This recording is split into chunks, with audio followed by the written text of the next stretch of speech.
Naghimo kamo og daghang paningkamot aron masaulog ang mga kasaulugan. Nang hinaot ko nga ang mga pangandoy nga inyong giampo nga makugihon matuman, ug makadawat kamo sa Espiritu Santo nga madagayaon. Ang rason nga si Amahan misulti kaninyo sa pagbuhat sa unsay iyang gisugo, mao nga aron makadawat kamo og abunda nga mga panalangin. Atong siguradong buhaton kini. Siya misulti kaninyo sa pagsangyaw sa ebanghelyo, pagtambong sa mga serbisyo sa pagsimba, ug pagampo.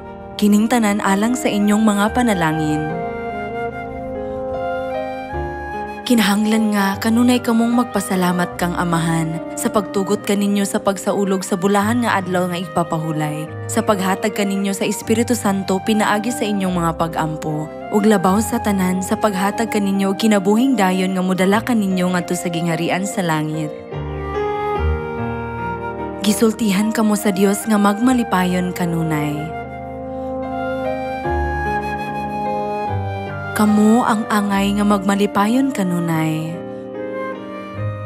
Moadto kamo sa gingharian sa langit, diin walay kasakit o kasubo, kundili nag-awas lamang sa kalipay. Aron makaadto kamo sa mahimayaong gingharian sa langit, si Amahan ni anhi sa ngalan ni Jesus sa iyang unang pag-anhi, gilansang sa krus aron sa pagpasan sa inyong silot. Ugusab sa iyang ikaduhang pag-anhi, iyang gisulob ang korona sa mga tunok sa unod. Sulod sa 37 ka tuig, siya nagampo alang kaninyo buntag ug gabii, nagpuasa ug nagluwas kaninyo.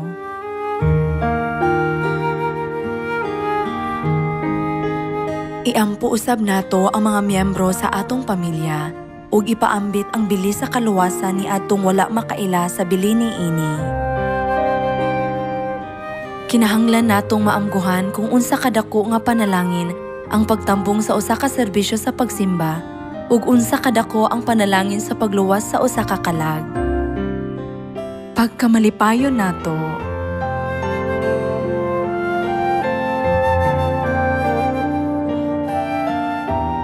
Kay makahimo kamo sa pagtawag sa makagagahom nga Dios nga Amahan ingon nga iyang mga anak.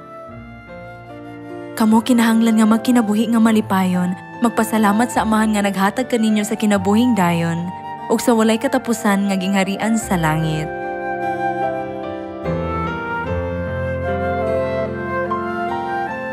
Kadtong naglihok sumala sa kabubuton sa Dios makasulod sa gingharian sa langit, ug ang pagmalipayon kanunay usab kabubuton sa Dios. Sa kalibutan, ang mga tao nga adunay daghang mga kaguol o kabalaka, lagmit nga magkunot ang agtang, apan katong nakasinati og maayong mga butang mo pahiyom.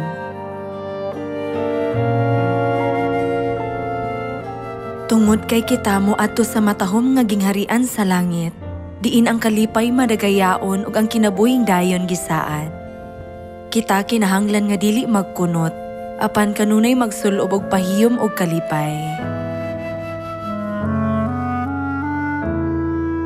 Sama sa giingon sa panultihon nga unsa ang naa sa sulod makita sa gawas.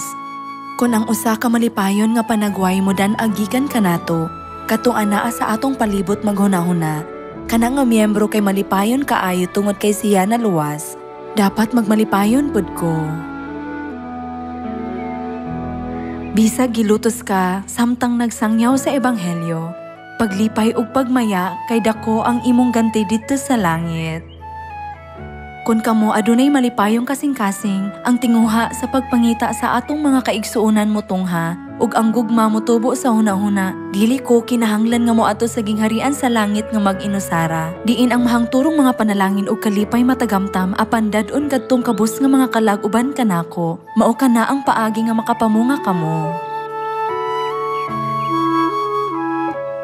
Adunay dakong kalipay ug ganti sa paggiya sa usa ka himalat yung mga kalag ngadto sa kiliran sa Dios.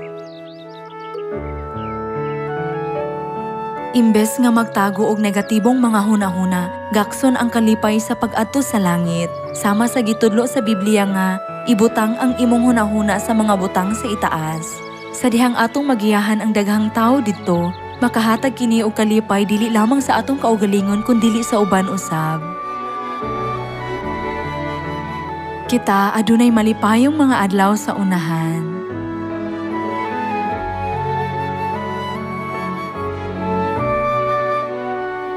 Sa sinugdanan, kita gitamay. Apan karon, sumala sa propesiya nga kita makadawat og pagdaig og dungog, taliwala sa tanang kanasuran sa kalibutan. Katong anaa sa atong palibot, hustong miila sa simbahan sa Dios, isip usa ka maayong simbahan.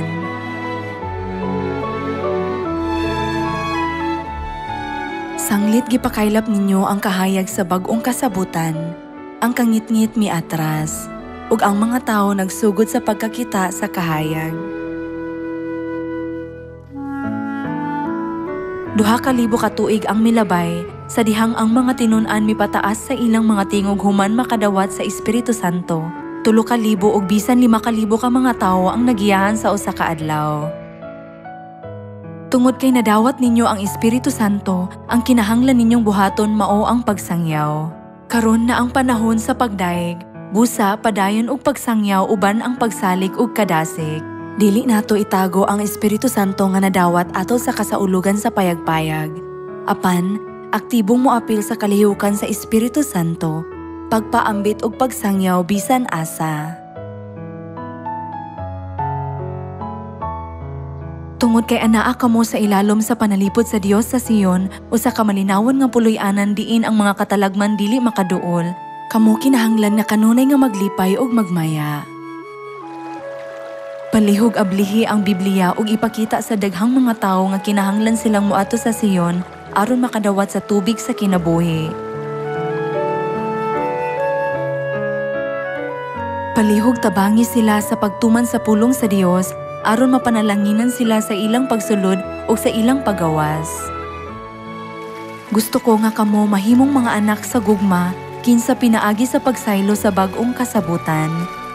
Naghatod sa kahoy sa kinabuhi ug sa gingharian sa langit ngadto sa mga naglisod ug nagantos, nga makahimo kanila sa pagkinabuhi sa kalipay kanunay.